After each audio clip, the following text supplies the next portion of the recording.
안녕하세요, 구독자 여러분. 저는 이제 30대 후반으로 접어들게 된 이 채널의 열렬한 구독자랍니다. 매번 사연을 듣기만 하다가 이렇게 사연을 써보려고 하니 무슨 말부터 적어야 할지 잘 모르겠어요. 여러분들은 파란만장이라는 말을 어떻게 생각하시나요? 파란만장하다는 말이 어쩌면 해석하기 나름인 것 같더라고요. 저는 과거에도 지금에도 참 파란만장한 인생을 살고 있는 것 같아요. 그래서 오늘 허심탄회하게 제 이야기를 전부 풀어볼까 합니다. 끝까지 꼭 들어주시면 감사하겠습니다. 정말 하루아침에 벌어진 일이었어요. 지금도 그 장면을 떠올리면 이상할 정도로 소리가 먼저 떠오르지 않고 공기부터 생각나요. 숨 막히게 무거운 공기였죠. 우리 집 거실은 늘 조용했지만 그날은 조용함조차 숨을 죽이고 있는 느낌이었어요. 우리 엄마는 아무 말도 하지 않고 한참을 서 있었어요. 그러다 갑자기 저랑 제 동생을 꼭 끌어안았죠. 정말 숨이 막힐 정도로요. 저는 그때 엄마의 품에서 비누 냄새랑 약간의 땀 냄새가 섞여 있던 걸 아직도 기억해요. 그 냄새가 그렇게 슬플 수 있다는 것도 그때 처음 알았고요. 너희가 미워서가 아니야. 너희가 싫어서도 아니야. 엄마가 이렇게라도 하지 않으면 정말 죽어버릴 것 같아서 그래. 엄마, 어디 가는데? 저는 그 말을 듣고도 울지 않았어요. 고작 10살이었지만 그 말이 무슨 뜻인지 대충은 알 것 같았거든요. 동생은 아무 말도 못하고 엄마 옷자락만 꼭 잡고 있었고요. 엄마는 그런 동생 손을 조심스럽게 떼어내면서 다시 한번 우리를 안았어요. 그때 제 나이가 고작 10살이었지요. 고작 10살이었지만 집안 분위기 정도는 충분히 느낄 수 있었어요. 엄마가 우리에게 인사를 하고 떠난다는 게 금방 올게 같은 인사가 아니라는 것도요. 2번 다시 이 집에 발을 들이지 않겠다는 그런 다짐 같은 거라는 걸 어린 저도 느끼고 있었어요. 엄마는 현관 앞에 커다란 짐 가방 하나를 내려놓고 서 있었어요. 바퀴 달린 가방이었는데 그 바퀴 소리가 괜히 크게 들릴 것 같아서 엄마가 한 번 더 가방을 들었다가 내려놓았던 것도 기억나요. 발이 잘 떨어지지 않는지 신발을 신고도 한참을 서 있었죠. 그때 제 시야 한쪽에 할머니가 보였어요. 아무 말도 하지 않고 도끼 눈을 뜨고 엄마를 바라보고 계셨죠. 그 눈빛이 얼마나 차가웠는지 지금도 생생해요. 엄마가 발걸음을 떼지 못하고 망설이던 이유가 뭔지 굳이 설명하지 않아도 알 수 있었어요. 그럼에도 불구하고 엄마는 결국 고개를 한번 숙이고 가차없이 한 발을 내디뎠죠. 그런데 참 이상하게도 우리 남매는 그 도끼 눈을 뜬 할머니를 원망하지 않았어요. 단 한 번도요. 할머니는 누구보다 우리를 사랑해주던 사람이었거든요. 엄마가 없어진 뒤에도 우리를 키우기 위해 정말 무던히 애쓰셨고 아프다고 징징거릴 때면 밤새 우리 곁에 앉아 계셨던 분이었어요. 엄마는 언제 오시냐고 동생이 물었을 때 할머니는 아무 대답도 하지 않으셨어요. 우리 엄마는 마음이 참 약한 사람이었어요. 늘 미안하다는 말을 먼저 했고 늘 참고 또 참았죠. 그런데 그런 엄마보다 더 약한 사람이 있었어요. 그건 다름 아닌 우리 아버지였어요. 아버지는 늘 바빴어요. 해외랑 거래를 해야 하는 일이 많아서 낮인지 밤인지 구분도 없이 일했죠. 전화벨이 울리면 새벽이든 밤이든 벌떡 일어나셨고 비행기 타러 간다고 며칠씩 집을 비우는 일도 잦았어요. 대신 생활비는 늘 넉넉하게 가져오셨어요. 그런데 이상하게도 엄마는 늘 돈이 없다고 했어요. 나중에 다 커서 정말 다 커서 엄마를 다시 만나게 되었을 때야 알게 됐어요. 아버지가 벌어온 월급의 대부분이 할머니 손으로 넘어갔다는 걸요. 집안 살림이라는 이름으로 가족이라는 이름으로 그렇게 흘러가 버렸다는 것도요. 엄마가 왜 우리를 떠날 수밖에 없었는지, 얼마나 고단한 결혼 생활을 했는지 그제서야 전부 이해가 됐죠. 엄마는 집안에서 늘 고개를 숙이고 다녔어요. 지금 생각해보면 허리를 굽힌 게 아니라 마음을 접고 다니는 모습이었던 것 같아요.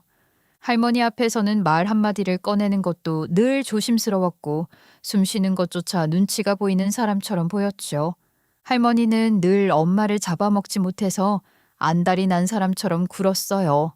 얼굴을 마주치는 순간부터 잔소리가 시작됐고 그 잔소리는 하루도 빠짐없이 반복됐죠.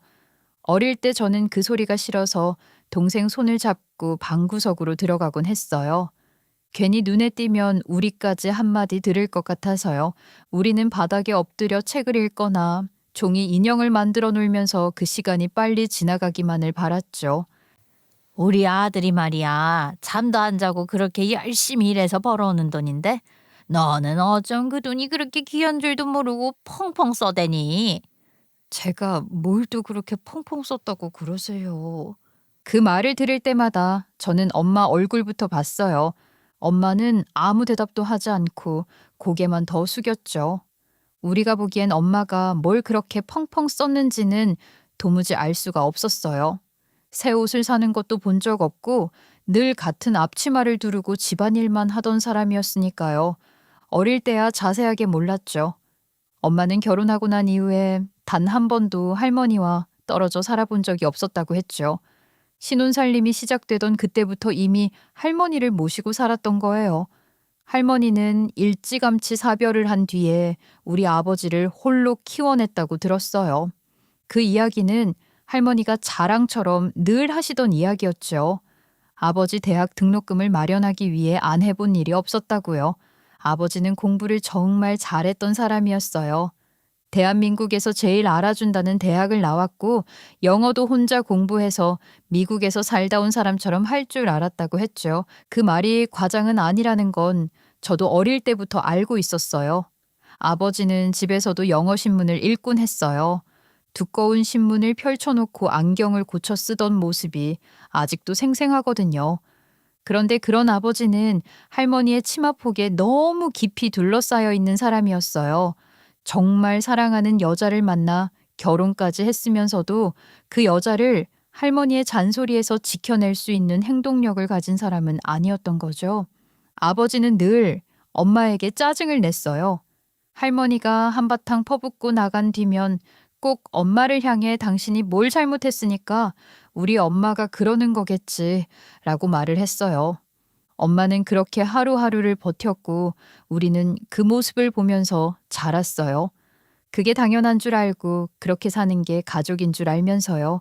하지만 지금의 저는 알아요. 그때 엄마가 매일 고개를 숙이고 다녔던 건 성격 때문이 아니라 살아남기 위해서였다는 걸요. 엄마는 늘 억울해했어요. 정말 늘 그랬죠. 억울하다는 말을 입에 달고 살지는 않았지만 얼굴에 그대로 드러났어요. 말하지 않아도 보였고 숨길수록 더 선명해지는 그런 억울함이었어요. 한 번은 청소기가 고장이 났던 적이 있었어요.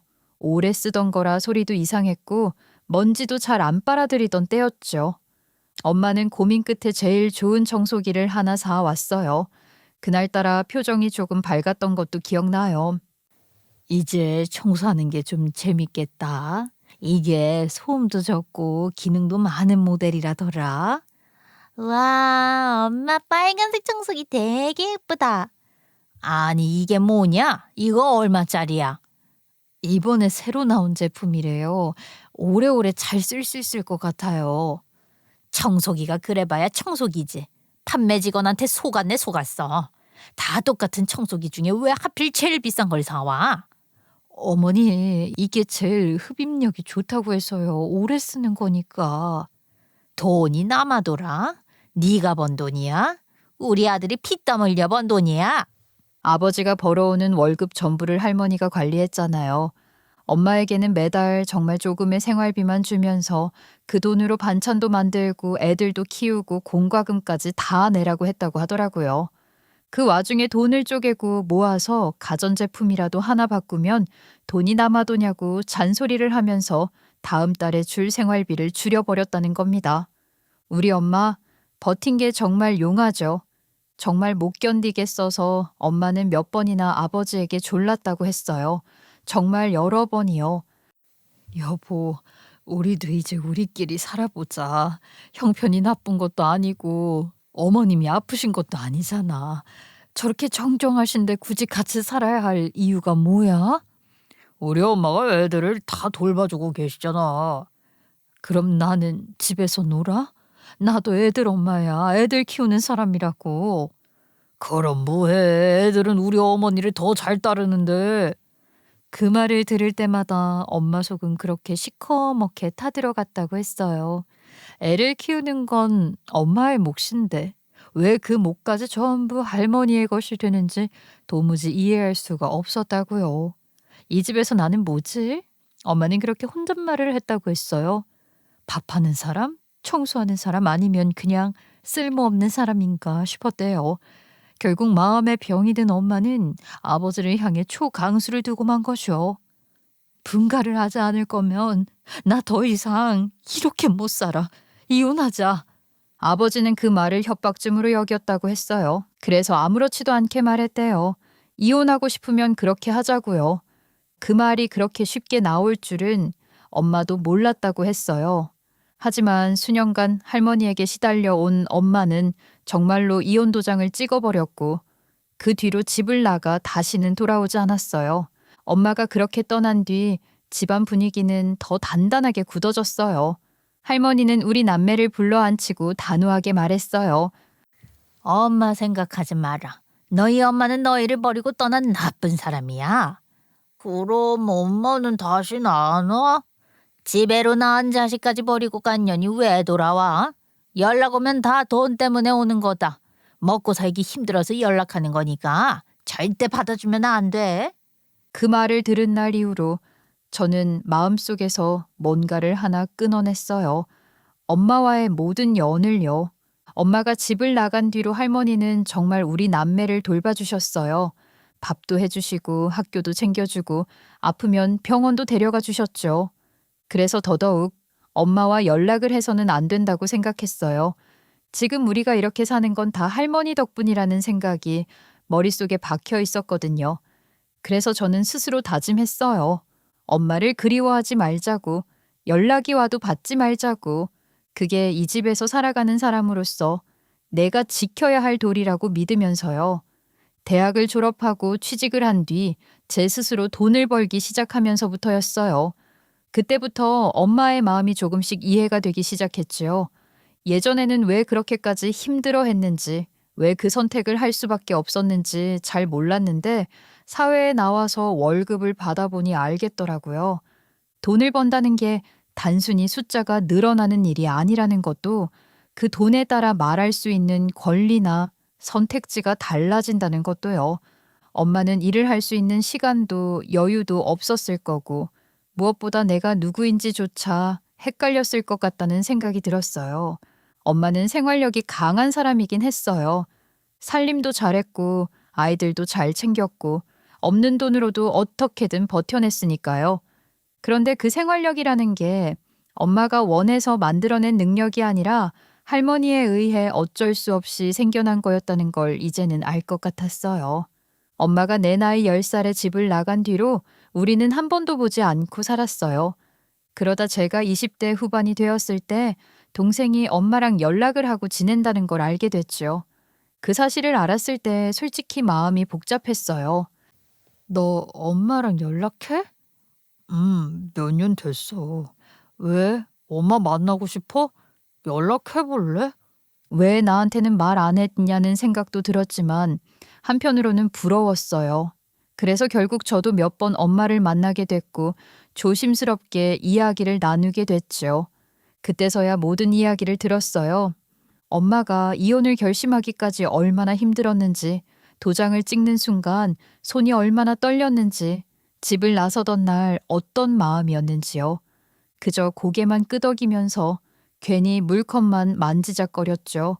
물론 아버지나 할머니에게는 엄마를 만났다는 이야기를 하지 못했어요. 우리 집에서 엄마 이야기는 금기나 다름없었거든요. 입에 올리는 것 자체가 조심스러운 일이었고 괜히 분위기를 망치는 사람이 될 것 같았어요. 그래서 그냥 조용히 지냈어요. 회사 다닌다는 이야기, 밥 잘 먹는다는 이야기만 하면서요. 그런데 어느 순간부터 고민이 되기 시작했어요. 엄마와 연락을 하고 지낸다는 사실을 말해야 하나 말아야 하나 그런 고민이요. 그 시기는 제가 소개팅으로 만나게 된 남자친구와 결혼을 생각하기 시작하면서부터였어요. 남자친구는 이미 우리 부모님이 이혼했다는 것도 제가 아버지랑 할머니랑 같이 산다는 것도 알고 있었어요. 숨길 필요가 있는 부분은 아니라고 생각해서 만난 지 얼마 되지 않았을 때 가정사를 다 털어놨었죠.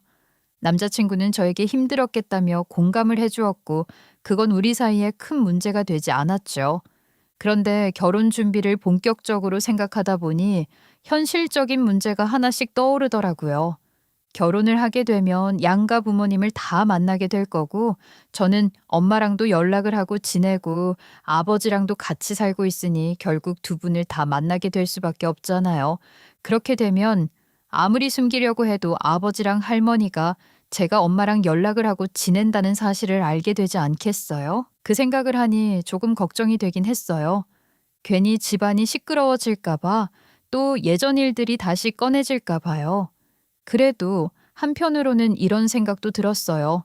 아버지도 이제는 이해해주지 않을까, 나도 어른이 됐고, 엄마는 엄마대로의 삶을 살았다는 걸 말이에요.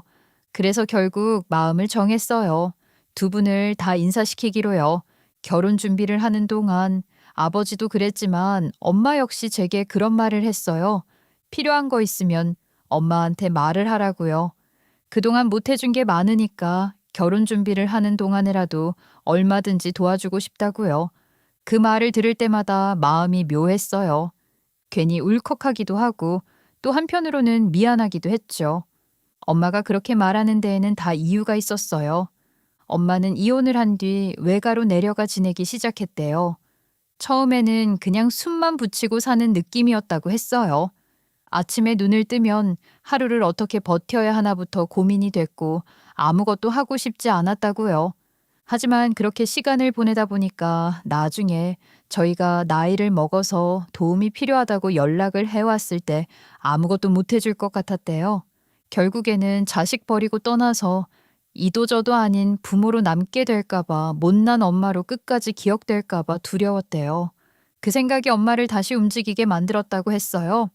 아이러니하게도 그때 엄마에게 가장 큰 위로가 되어준 건 외가 식구들도 저나 동생도 아니었대요. 외가 마당에서 키우던 백구였죠. 백구는 그냥 마당에서 키우는 흔히 말하는 똥개였어요. 먹다 남은 음식을 주고 아프면 아픈지도 모르고 알러지가 있는지도 모른 채 그렇게 키워졌던 개였죠. 그런데 엄마가 매일 백구랑 산책을 하게 되면서부터 조금씩 달라졌다고 했어요. 백구 밥을 챙겨주고 산책을 다니고 하다 보니까 하루가 버텨지더라는 겁니다. 유일한 친구인 백구랑 지내다 보니 자연스럽게 애견용품에 눈이 가기 시작했고 그냥 지나치던 것들이 하나둘 보이기 시작했대요. 간식 하나를 사려고 해도 성분표를 들여다보게 되고 이게 걔한테 괜찮은 건지 아닌지도 찾아보게 되고요. 그때 처음 알았어. 걔도 먹으면 안 되는 게 그렇게 많다는 걸. 엄마도 진짜 대단하다. 어떻게 백구를 키우면서 사업을 할 생각을 했어?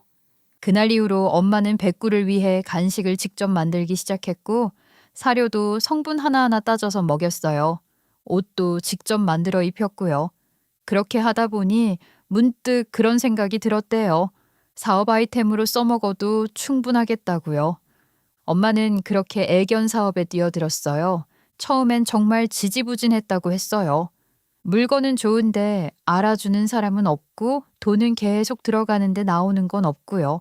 처음에는 너무 반응이 없으니까 사업을 잘못 선택한 건가 싶었던 시간도 있었대요.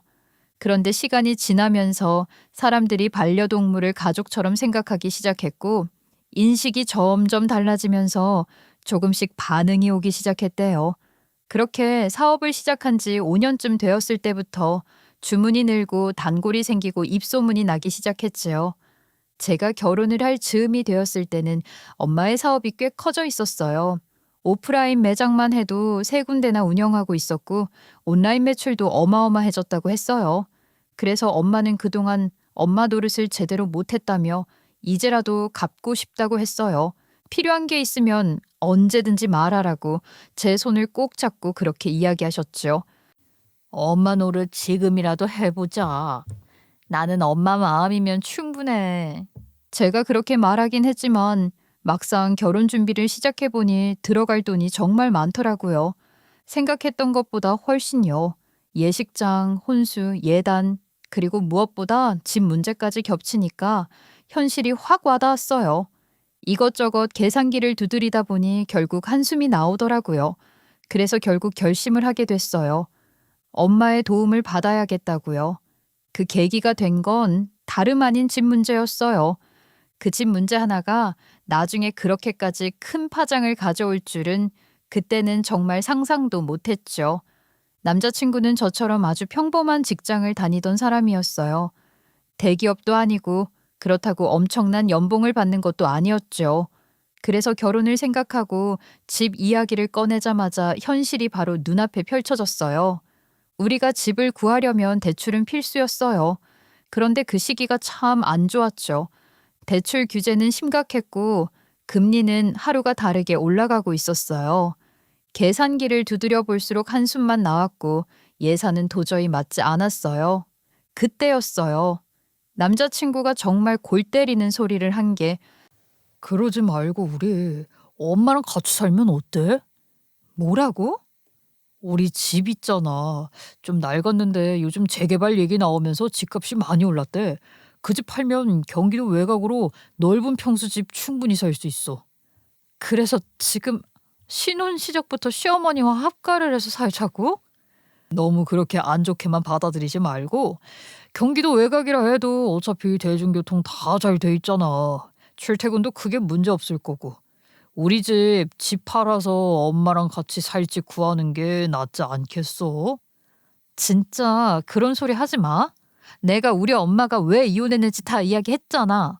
나는 시어머니랑 신혼생활 같이 할 생각 없어. 너무 단편적으로만 보고 생각하면 안 된다니까? 모든 고부가 다 갈등 겪는 건 아니잖아. 너 너무 편협하게 생각하는 거 아니야? 편협이라고? 우리 현실적으로 생각해보자. 대출도 얼마 안 나오는 데다가 이자도 비싸잖아.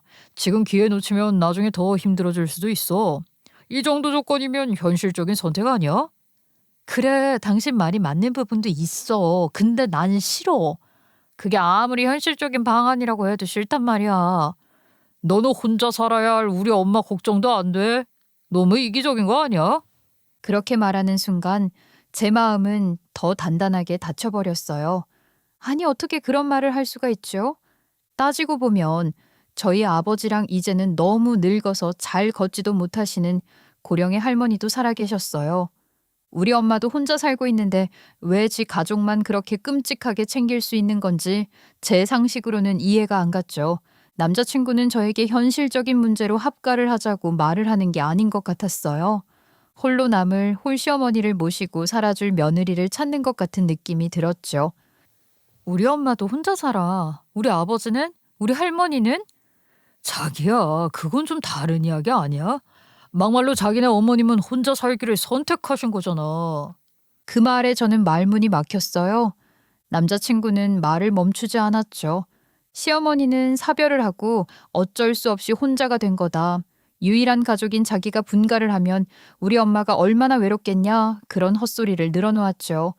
나이도 있는데 어디 아프면 어떡하냐, 혼자 살다가 사고라도 나면 어떡하냐. 그러면서 저에게 뭐라는 줄 아세요? 그때 가서 후회하지 말라네요. 누가 보면 저는 부모도 없이 자란 고아인 줄 알겠더라고요. 부모에 대한 걱정은 자식이라면 누구나 가지고 있는 것 아니겠어요. 이야기를 하면 할수록 남자친구의 말끝이 점점 날카로워졌어요. 걱정이라는 이름을 달고 있었지만 그건 설득이 아니라 몰아붙이기였죠. 대출 받아서 빚 갚느라 청춘 다 쏟는 것보단 낫잖아. 현실적으로 생각 좀 해. 나는 충분히 현실적이야. 그런 현실은 살고 싶지 않아. 남자친구의 그 말을 듣는 순간 제 머릿속에 우리 엄마 얼굴이 스쳤어요. 고개를 숙이고 살던 모습, 참고 또 참던 얼굴이요. 이 사람이 말하는 현실과 제가 지켜내고 싶은 삶은 전혀 다른 방향이라는 걸 알아버리고 말았죠. 그리고 그 집 문제는 단순히 집 하나의 문제가 아니라는 것도요. 결국 끝까지 말도 안 되는 소리라고 딱 잘라 거절했어요. 그건 제 기준에서는 선택지도 아닌 이야기였거든요. 그런데 집을 알아보면 알아볼수록 상황이 점점 저를 다른 생각으로 몰아넣더라고요. 부동산을 몇 군데 돌아다니고 매물을 볼 때마다 한숨부터 나왔어요. 대출이 이만큼 나오는 것도 많이 나오는 거다. 신혼부부들이 다 이쯤에서 시작한다. 그러면서 신축 매물들을 보여주는데 그 말을 들을 때마다 속으로는 다들 대체 어떻게 시작하는 거냐는 말이 맴돌았어요. 장벽이 너무 높았어요. 결혼은 현실이라고 하더니 그 현실이 이렇게까지 차갑게 느껴질 줄은 몰랐죠. 그래서 정말 이상하게도 머릿속 한쪽에서 그런 생각이 들기 시작했어요. 정말 시댁집을 팔고 경기도에 신축 괜찮은 평수를 구하는 게 맞나? 처음엔 절대 아니라고 생각했던 선택이었는데 계속 계산기를 두드리다 보니 마음이 조금씩 흔들리더라고요. 그 무렵 결혼 준비를 하다가 엄마를 만나 밥을 먹게 됐어요. 오랜만에 얼굴을 보니 괜히 마음이 풀어졌고 결국 그동안 쌓아두었던 고민을 털어놓게 됐지요. 너 왜 이렇게 표정이 안 좋아? 밥도 통 못 먹고? 엄마, 요즘 집 때문에 너무 머리 아파. 왜? 많이 비싸? 요즘 부동산 많이 올랐다더라. 그래서 저는 조심스럽게 이야기를 꺼냈어요. 신혼집을 구하는데 돈이 너무 많이 들고 남자친구 쪽에서는 시댁이랑 합가를 하자고 한다고요. 홀 시어머니를 모시고 살아야 하는데 그게 제일 걱정이라고. 그래도 엄마 때랑은 다르게 저는 출퇴근도 하니까 크게 부딪히진 않을 것 같다고요. 그 말을 다 듣고 나서 엄마가 저를 똑바로 보더니 너 미쳤니? 하시는 겁니다. 순간 너무 직설적이라 말문이 막혔어요. 내가 왜 자식까지 두고 그 집을 나왔는지 정말 모르겠어. 너희한테는 자상한 할머니니까 나랑은 다른 감정을 가지고 있어서 그게 뭐 그렇게 힘들었을까 하고 안일하게 생각할 수 있어. 근데 시어머니랑 며느리 관계는 전혀 다른 거야. 나는 우리 딸까지 상처받고 이혼하는 꼴은 죽어도 못 봐. 나도 몇 번이나 아닌 것 같다고 했지. 근데 돈 때문에 어떻게 해야 할지 모르겠어서. 집이 그렇게 문제면 엄마가 가지고 있는 집이 하나 있는데 거기서 살아. 응? 엄마한테 집이 있다고? 무슨 집? 재테크하려고 사둔 집이야. 50평형대긴 한데 신혼부부 살기엔 좀 크지? 아니 엄마, 도대체 돈을 얼마나 벌었길래 집을 한 채 더 가지고 있어? 너 엄마 사업을 너무 무시하는 거 아니야? 엄마 돈 잘 벌거든? 대출비 갚는 것보단 관리비 내는 게 훨씬 덜 나올 거야. 그 순간 제 머릿속에 번개가 친 것 같았어요. 정말로 유레카라는 말이 딱 맞았어요. 물론 아버지께 이야기를 했다면 아버지도 도움을 조금은 주려고 하셨을 거예요. 그건 알았어요. 하지만 50평형대 집을 쓰라는 제안이랑은 차원이 다른 이야기 아니겠어요. 그날 집에 돌아오는 길에 저는 발걸음이 무척이나 가벼워진 느낌을 받았죠. 이 사실을 당연히 남자친구에게도 말을 했어요. 엄마가 집을 쓰라고 했다는 이야기, 50평형대 집이라는 이야기까지 전부요. 저는 솔직히 그 말을 하면 끝날 줄 알았거든요. 그런데 돌아온 반응이 정말 상상을 뛰어넘었어요. 그렇게 큰 집에 둘이 살면 허전하지 않겠어? 잘 됐다. 그럼 우리 엄마도 같이 살면 되겠다. 뭐라고? 어차피 방도 많이 있잖아. 와, 우리 엄마 방 없으면 어쩌나 했는데 홀어머니 혼자 두는 것보다 같이 사는 게 낫지. 진짜 무슨 개소리를 하는 거야? 우리 엄마가 내가 시어머니 모시고 사는 꼴 못 본다고 그 집 해준 거야. 그럴 거면 나 그 집 안 받아. 차라리 단칸방 들어가서 시작하자. 대출 끼고 작은 집에서 시작하는 게 낫지. 그 집에 시어머니 들이는 건 절대 아니야. 진짜? 너무한 거 아니야? 우리 엄마 가진 재산이 그 낡아 빠진 집 한 채뿐이란 말이야. 그 집을 팔아서 우리 집 사는데 보탬도 되고 우리 엄마 노후 자금도 조금 마련해 두면 좋잖아. 우리가 모시고 살면서 생활비도 같이 쓰고 서로 좋은 거 아니야? 그게 너랑 어머님한테 좋은 거지 왜 서로 좋은 거야. 그럴 거면 나 결혼 안 해. 우리 결혼을 다시 생각해보는 게 좋겠어. 제가 결혼 자체를 안 하겠다고 하니까 그제서야 남자친구 표정이 바뀌더라고요. 그날 이후로는 더 이상 모시고 살자는 이야기를 꺼내지 않았어요. 입을 다물더라고요. 그제서야 알았죠. 이 사람은 설득이 아니라 밀어붙이기를 하고 있었다는 걸요.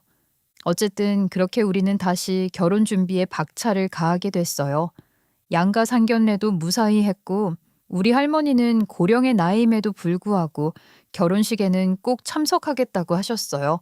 그런데 결혼식 준비라는 게 하나 끝나면 하나가 또 문제더라고요. 이번엔 식장이었어요. 주말 피크타임은 말도 안 되게 비쌌고 결국 우리 예산에 맞춰 토요일 오후 5시 30분으로 예식을 잡게 됐어요. 오히려 준비하는데 여유도 있겠다 싶어서 다행이라고 생각했고 세이브한 돈으로 가구에 조금 더 신경을 쓰기로 했죠. 사람들이 신혼살림에 침대가 제일 중요하다고 하길래 직접 누워보고 매트리스도 꼼꼼히 따져서요.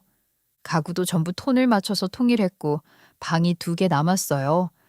집이 크니까 방이 2개나 났네. 하나는 옷방으로 쓰고 하나는 취미방으로 꾸미자. 취미방? 그건 조금 더 생각해보자. 남편이 평소 게임을 좋아하는 사람이라 저는 당연히 게임방으로 꾸미면 딱이겠다 싶었어요. 그래서 게임방으로 꾸며주겠다고 했는데 그걸 거절하니까 괜히 이상하다는 생각이 들었죠. 지 맘대로 시어머니를 못 모시고 살게 돼서 삐졌나 보다. 그때는 그냥 그렇게 넘겼어요. 그렇게 정신없이 시간이 흘러 드디어 결혼식 당일이 됐어요. 아침에 눈을 떴는데 생각보다 마음이 차분하더라고요. 점심 먹고 미용실에 가면 되겠다고 여유롭게 생각하고 있었어요. 그런데 아침 9시쯤이었을 거예요. 갑자기 초인종 누르는 소리가 들리는 거예요. 누구세요? 하고 문을 여는 순간 저는 그대로 굳어버렸어요. 작업복을 입은 남자들이 우르르 서 있더라고요. 한두 명도 아니고 여러 명이요. 아무 설명도 없이 현관으로 들어오려는 분위기였지요. 그때는 정말 몰랐어요. 이날이 제 결혼 인생에서 가장 잊지 못할 하루가 될 줄은요. 제가 문 앞에 서서 작업복을 입은 남자들에게 누구시냐고 물었어요. 결혼식 날 갑자기 이런 사람들이 집 앞에 우르르 서 있는 게 이상하잖아요. 그러자 작업복을 입은 남자가 아무렇지도 않게 말하더라고요. 본인들은 일하러 온 사람들이라고요. 무슨 일을 하러 온 거냐고 물어보자 이삿짐 센터 직원이라는 게 아니겠어요. 저는 순간 멍한 얼굴을 하고 그 사람들을 바라보았어요. 집에 들어오지 않은 가구가 있었나? 내가 뭘 사놓고 까먹은 게 있나? 이삿짐 센터에서 왜 저희 집을 찾아와요? 저희 이사 온 지 얼마 안 됐는데요? 네? 아니, 이사를 나가는 게 아니라 오늘 이사를 들어오는 건데요. 순간 온몸에 소름이 돋았어요. 남편 짐은 이미 다 들어와 있었고 우리가 같이 쓰기로 한 가구들도 전부 자리를 잡은 상태였잖아요. 더 옮길 짐이 있을 리가 없었어요. 순간 머릿속에서 퍼즐이 맞춰지지 않고 이리저리 움직이고 있는 사이 우르르 서 있는 직원들 뒤에서 익숙한 목소리가 들려왔어요. 절대로 잊어버릴 수 없는 목소리였죠. 예, 빨리 문 안 열고 뭐하니? 지금부터 부지런히 짐 들여와야 결혼식 안 늦는다. 아니, 어머님이 여기 왜? 그 말을 듣는 순간 심장이 철렁 내려앉았어요. 뒤를 돌아보니 거기 시어머니가 서 있었어요. 아주 당연하다는 얼굴로요. 뭔가 당연하다는 듯이 가구부터 옮깁시다 하는 소리에 이삿짐 센터 직원들이 움직이려고 하더라고요. 너무 당황해서 저는 반사적으로 몸을 앞으로 내밀었어요. 이삿짐 센터 직원들이 짐을 들고 들어오려는 그 앞을 그대로 막아섰죠.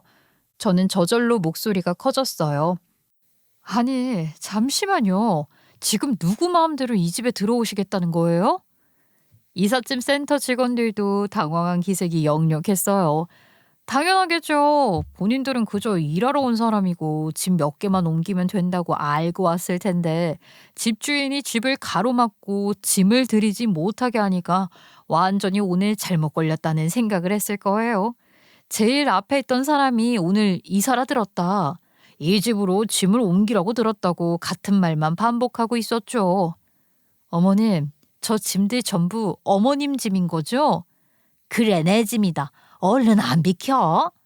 아니, 어머님 집을 왜 저희 집에 옮기냐고요. 여기는 제 신혼집인데요. 우리가 같은 집에서 같이 살기로 한 적이 없는데 무슨 짐을 옮겨요? 다시 돌아가세요. 그제야 상황이 심상치 않다는 걸 느낀 건지 이삿짐 센터 직원들이 서로 눈치를 보더라고요. 그때 뒤쪽에서 또 다른 인기척이 났어요. 남자친구 놈이 눈을 비비면서 거실로 나오더니 아무렇지도 않게 말하는 거예요.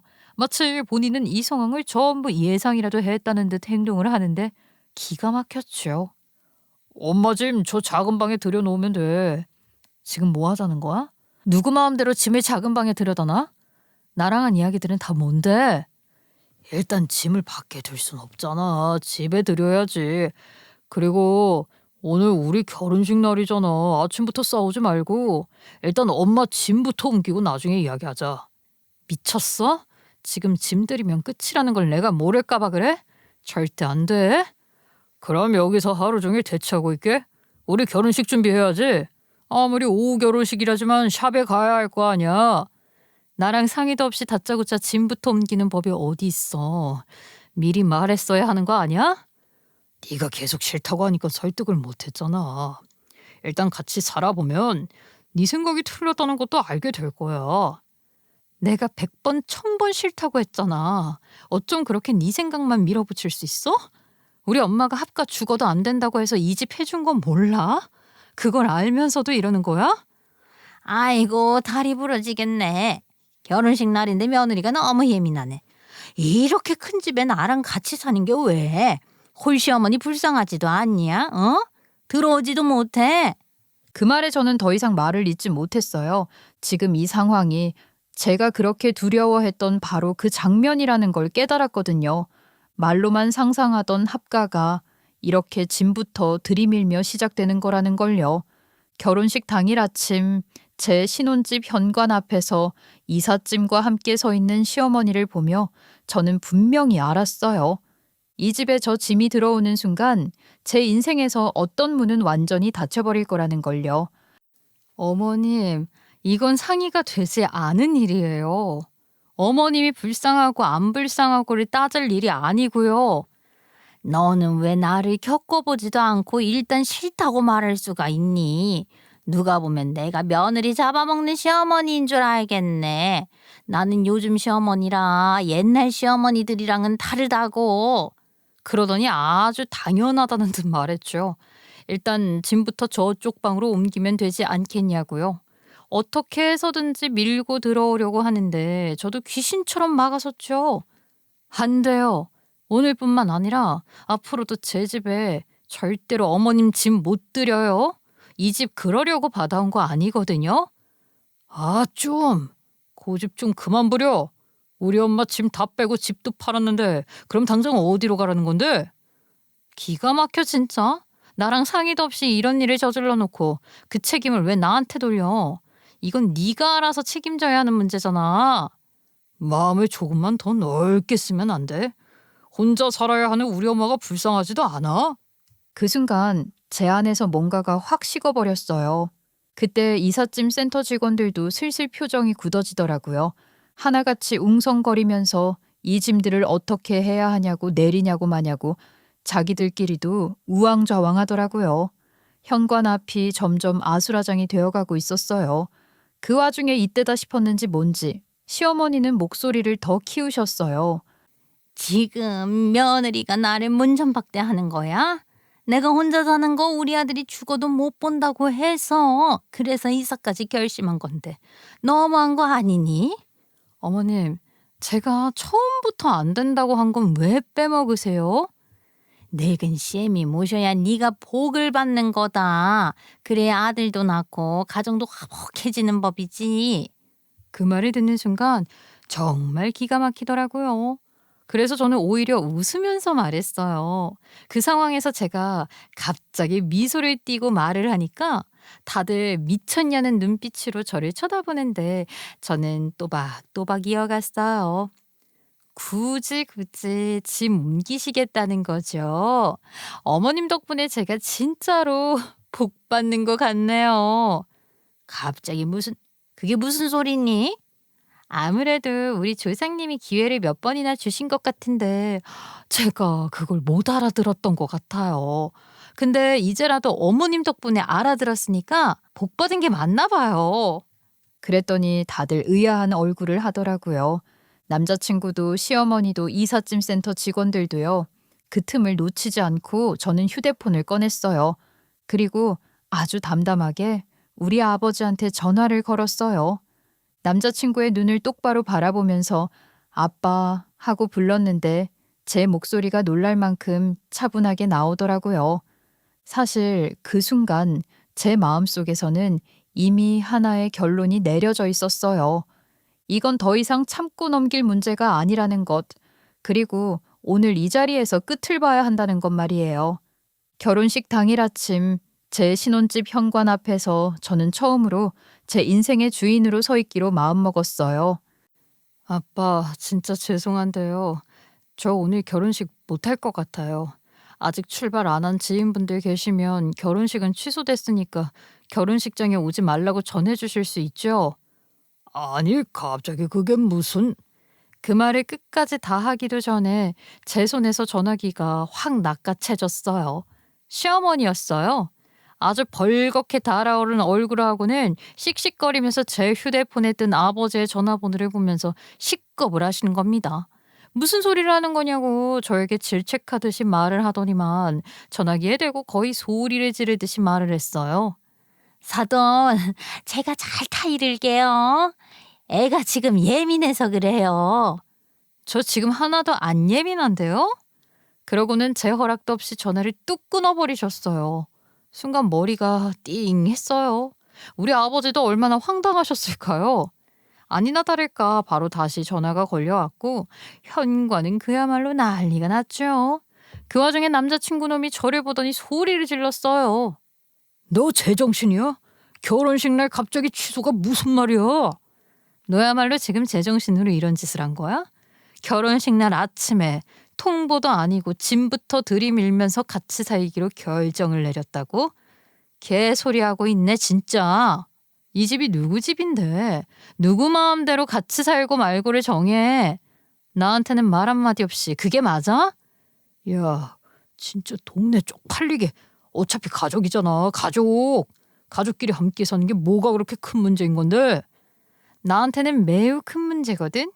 우리 엄마가 왜 이 집을 줬는지 그 의미조차 모르는 사람이랑은 같이 못 살아. 이렇게 된 거 아주 잘 됐다 싶어. 우리 조상님이 나를 뜯어말렸는데 너란 새끼 뭐 그렇게 좋다고 결혼하겠다고 난리를 친 건지. 야, 너도 짐 빼. 그 말에 남자친구는 아무 소리도 못하고 서 있더라고요. 그 표정을 보니까 이상하게도 마음이 더 단단해졌어요. 저는 이삿짐 센터 직원분들을 향해 혹시 오늘 몇 분 오셨냐고 물어봤어요. 직원들은 눈치를 쓱 보더니만 시어머니의 짐이 많지 않아서 4명이 왔다고 하더라고요. 그래서 저는 넷으로는 부족하니까 둘 정도 더 불러줄 수 있냐고 물었고 도파민이 팡팡 터지는 상황에 이삿짐 센터 직원들은 바로 2사람을 더 투입하겠다고 말을 했어요. 그리고는 눈치껏 저에게 어떤 짐을 빼면 되겠냐고 물어보더라고요. 판도가 완전히 제 쪽으로 바뀐 거죠. 저는 집으로 따라 들어오라고 현관에 있는 시어머니 짐도 좀 치워달라고 말을 했고 다른 직원들은 현관 앞에 쌓인 시어머니의 짐부터 치우기 시작했어요. 남자친구와 시어머니는 발을 동동 구르면서 소리를 치기 시작했죠. 야, 너 진짜 지금 뭐 하자는 거야? 내 짐까지 빼겠다고? 아무리 생각해도 말이야.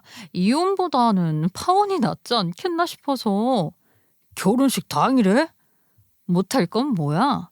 너랑은 죽어도 같이 못 살아. 지 말만 고집 피우는 놈이랑 살다가는 내 몸에서 살이 나올 것 같아. 그뿐이겠어? 우리 엄마처럼 자식까지 버리고 이혼할지도 모르지. 그 꼴은 내가 절대로 안 보려고 미리 파혼하는 게 좋겠다 싶네. 말 끝나기 무섭게 이삿짐 센터 직원들은 뺄 짐에 체크를 해달라고 말을 했고 저는 바로 남편의 물건들을 하나하나 짚어가면서 알려드렸어요. 옷장, 책상, 컴퓨터, 게임기, 서랍 속 개인 물건들까지요. 직원분들은 말없이 착착 움직이셨어요. 그 모습을 보던 남자친구 놈이 얼굴이 벌개져서 소리쳤어요. 야, 지금 우리 집도 없는데 짐을 어디에 빼라는 거야? 그건 네 사정이지. 누가 냅다 집부터 팔아치우래? 내 짐 건드리지 마. 건드리기만 해봐. 건드리는 순간 전부 보상해야 할 줄 알아.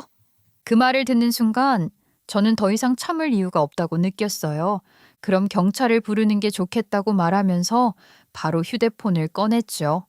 사실 따지고 보면 상황은 너무 명확했어요. 저랑 저 인간은 아직 법적으로 혼인 관계도 아니었고 살림살이 맞추느라 일주일 전부터 같이 지내고 있었을 뿐이었거든요. 더 중요한 건 이 집 명의였어요. 이 집은 우리 엄마 명의였죠. 저야 딸이니까 살 수 있는 거고 남자친구 놈은 아무런 소유권도 거주 권한도 없는 사람이잖아요. 무단 침입으로 고소할 거야? 오늘이 결혼식인데 뭐가 무단 침입이라는 거야? 저는 콧방귀를 뀌고 부글부글 끓고 있는 두 사람을 보면서 태연하게 경찰에 신고를 했죠. 곧 경찰이 출동을 했고 아수라장인 현관 앞에서 사정 청취를 했어요.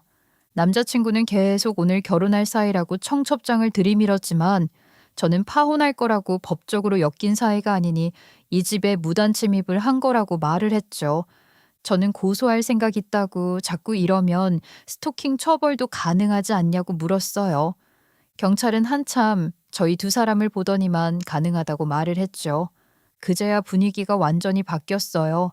시어머니랑 남자친구가 동시에 말을 바꾸더라고요. 그래, 우리가 잘못했어. 네가 이렇게까지 반응할 줄 몰랐어. 내가 너무 섣불리 판단했어. 우리 시간을 좀 가지고 생각해보자. 무슨 소리를 하는 거야? 당신이랑 시간을 가지고 말고 할 생각도 없다니까. 설득당할 마음은 더더욱 없고 죽어도 셋이 살 생각은 없으니 나가. 둘이 살 생각도 없어졌어. 오늘 우리 결혼식이야. 결혼식은 해야지. 진짜 이 미저리 같은 새끼야. 너랑 결혼할 생각 없다고. 그제야 남자친구 놈이 무릎까지 꿇고 말하더라고요. 정말 잘못했다. 자기가 밀어붙이면 제가 이해하고 넘어가 줄 거라 생각했다고. 다신 안 그러겠다네요. 그 모습을 보면서 저는 오히려 마음이 더 식었어요. 이제 와서 그런 말을 해봐야 누가 믿겠어요.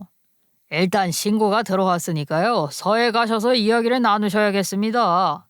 그렇게 남자친구 놈이랑 시어머니는 경찰을 따라 나갔어요. 그 뒷모습을 보면서 저는 이상하게도 마음이 아주 차분했어요. 이삿짐 센터 직원들은 일사불란하게 남편의 짐까지 모조리 빼버렸죠. 창고든 길바닥이든 아무데나 놔두라고 비용은 저들에게 청구를 하라고 했어요. 직원분들도 고개를 끄덕이더라고요. 제가 경찰까지 부르고 결혼식까지 취소한다고 하니까 굳이 우리 집에 물건을 들여놨다가 무슨 꼴을 당할지 모르겠다는 눈치였어요. 그들이 경찰서로 끌려가는 걸 두 눈으로 확인한 뒤에 저는 현관 비밀번호부터 바꿨어요. 그리고 그제야 아버지한테 전화를 걸었죠. 아버지는 한참을 말없이 듣고 계셨어요. 중간중간 그래 하고 짧게 대답만 하셨고요. 통화를 끊을 때쯤 아버지는 아무 말도 못 하시더라고요. 저는 그게 오히려 이해가 됐어요.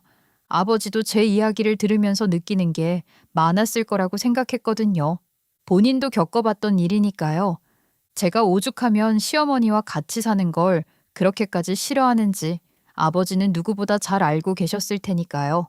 그날 이후로 저는 확실히 알게 됐어요.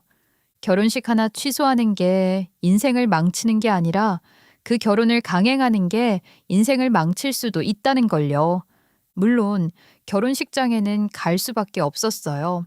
아무리 취소 소식을 전했다고 해도 혹시라도 모르잖아요. 이미 출발했거나 소식을 늦게 들은 분들이 있을 수도 있었고요. 그래서 저는 약속된 시간에 식장으로 갔어요. 신부 대기실이 아니라 로비 한쪽에 서서 미리 준비해 두었던 답례품을 하나하나 손에 쥐어드리면서 말씀드렸지요. 죄송하다고 결혼식은 사정상 취소됐다고요. 솔직히 말하면 저는 그 자리가 너무 쪽팔리고 민망할 줄 알았어요. 고개도 제대로 못 들고 말도 제대로 못할 줄 알았는데 의외로 반응은 달랐어요. 잘했어. 이혼보단 파혼이 낫지. 그럼 그런 인간 빠르게 걸은 게 다행이다. 아휴, 다들 그렇게 말해주시더라고요. 어떤 어르신은 그래도 웨딩드레스 빌린 거 아까운데 입원아보지 그랬냐면서 깔깔 웃으시기까지 했어요. 그 웃음 덕분에 저도 어깨에 들어갔던 힘이 조금 빠졌죠. 그 자리에 우리 엄마도 와 있었어요. 엄마는 제 손을 꼭 잡고는 잘했다고 말해줬어요. 정말 짧은 말이었는데 그 한마디로 충분했어요. 휠체어를 타고 오신 우리 할머니는 엄마를 보자마자 한마디 하셨죠. 파운한 딸한테 좋은 소리 하고 앉았네. 잘하긴 뭘 잘해. 어머님, 30년이 다 지났는데 아직도 제가 며느리 같아요. 왜 핀잔을 주세요? 그리고 잘한 건 잘했다 해야지 자식 버리고 도망갈 일이 있어요. 매야? 아이고, 오래 살다 보니 별소리를 다 듣네. 그리고 네가 내 며느리지 왜 아니야? 세상에 제가 왜 며느리예요? 남이지. 그럼 우리 아들이 너 말고 결혼을 또 했어? 네가 유일한 며느리지? 그 말에 저도 웃음이 나왔어요. 진짜 웃긴 건 세월이 많이 흘러서 그런 건지 서로 그때의 처신이 미흡했다고 느낀 건지 모르겠지만 엄마랑 할머니가 티격태격하면서도 예전처럼 날이 서 있지는 않더라고요. 그렇게 식장에 찾아오신 분들께 인사를 드리다 보니 문득 깨달았어요. 엄마, 아버지, 할머니, 동생, 그리고 이 다섯이 거의 30년 만에 한자리에 서 있었다는 걸요. 손님 발길이 뚝 끊긴 뒤에는 우리 다섯이 같이 밥을 먹었어요. 할머니가 반찬을 하나 집어 엄마 앞에 놓으시더니 조기 좋아하잖아 하시더라고요. 자식 버리고 가더니만 성공했다며? 뭐 이 약물고 하다 보니 그렇게 됐어요. 내가 뭐 앞으로 오래 살겠어? 간간히 얼굴 비춰. 어머님, 저한테 자식 버리고 갔다고 해서 어머님 얼굴은 보기 어려울 것 같아요. 나중에 어머님 천국 가시면 그땐 제가 홀로 남은 이 사람 좀 간간히 챙길게요. 저는 그 말이 너무 세지 않나 싶어서 깜짝 놀랐는데 할머니가 오히려 깔깔 웃으시더라고요. 그래, 네가 강해지긴 강해졌구나 하더니만 자기 죽고 나면 아들이나 잘 챙겨달라 하시더라고요. 그 모습을 보면서 정말 느꼈어요. 아, 세월이 변하긴 변했구나 하고요. 우리 아버지는 그 앞에서도 여전히 아무 말도 못 하셨지만요. 그날 이후로 남자친구랑 시어머니 쪽에서는 아무 연락이 없었어요. 쪽팔린 건지 더 이상 할 말이 없는 건지 모르겠지만요. 저는 연락이 와도 받을 생각이 없었고 아예 차단하고 제 일상을 살고 있어요. 요즘에 저는요, 아주 평범하게 잘 살고 있어요. 엄마가 마련해준 그 집에서 혼자 지내면서 출퇴근도 하고요. 집이 넓어서 허전할 줄 알았는데 오히려 숨쉬기 편해요. 엄마는 여전히 바쁘게 일하고 있고 가끔 집에 와서 밥을 같이 먹어요. 할머니는 예전처럼 잔소리를 하시긴 하지만 예전에 그 날카로움은 없어요. 동생이랑도 연락 자주 하고요. 가끔은 생각해요. 그날 아침 경찰을 부르지 않았다면, 그날 결혼식 취소를 선택하지 않았다면 지금의 저는 어떤 얼굴로 살고 있었을까 하고요. 그래서 저는 후회하지 않아요. 결혼식을 망친 게 아니라 제 인생을 지킨 거라고 생각하고 있으니까요.